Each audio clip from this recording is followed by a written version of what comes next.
Presenting on monetary reform, there's four main objections that come up time and time again, and people think that we've just missed them or haven't seen them, but essentially it's people's understanding of economics. We have the gold people, the Austrians, that believe that money should be based upon a commodity. Essentially that's a system to control how much money is created privately.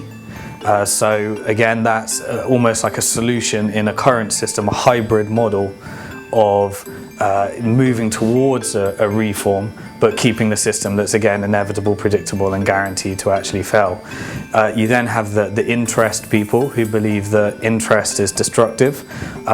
We believe as monetary reformers that you cannot have interest on money created, but interest is a perfectly valid activity to run a financial market where money is created debt-free. It's important to really understand that when we say a debt-free money supply, that debt is not the issue. It's not the issue that people take on debt. Debt is something that I'm extremely grateful for in order to start up my businesses, and without debt I wouldn't have been able to achieve a lot of the results that I've looked to achieve in my life.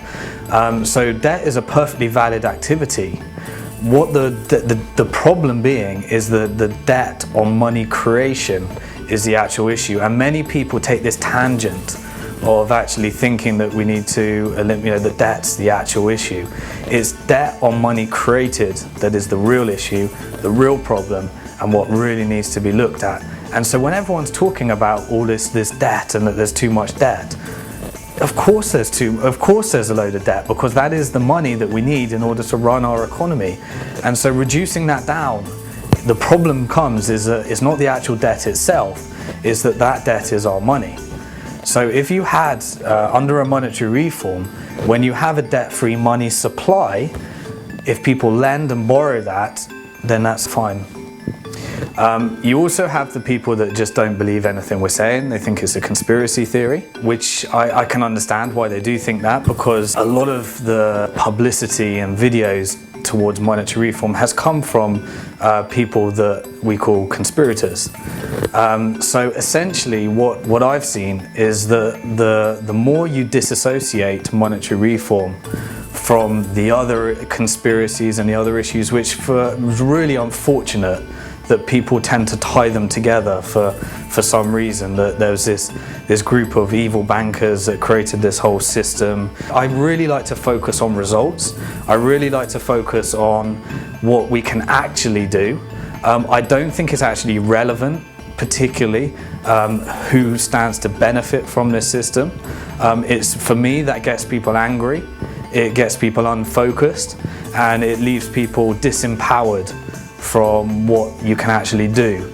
It's easier to just think that there's a conspiracy, and to be honest, I don't even really want to comment on it. What I want to focus on is what we can actually do and what we need to do in order to create a monetary system that actually works. You also have the inflation people who believe that if you allow government to create money, then it will be completely inflationary, and they'll do it for political reasons, and we'll end up like a Zimbabwe or the case studies that we've all had of hyperinflation. But again, that's a misunderstanding of the reform, because essentially all we're doing is we're replacing one form of money that already exists with another form of money. And inflationary, I believe that a huge part of inflation is factoring interest into money. When you have to factor interest as a business, if you have to factor interest repayment into your goods and services, then you have to charge a perpetually higher price as you take on more and more debt. So essentially, it's less of inflationary pressure than what most people actually think. But all you're doing is you're not actually creating this load of new money. You're replacing one form of money with another that is stable and that will actually work. Some monetary reformers believe that the government shouldn't be allowed to borrow. I believe that to be a bit extreme, because I believe the debt capital markets have reached a point where they're so prolific in our economy that to stop the government from actually borrowing would be pretty destructive on how our economies actually worked, how our pensions actually work.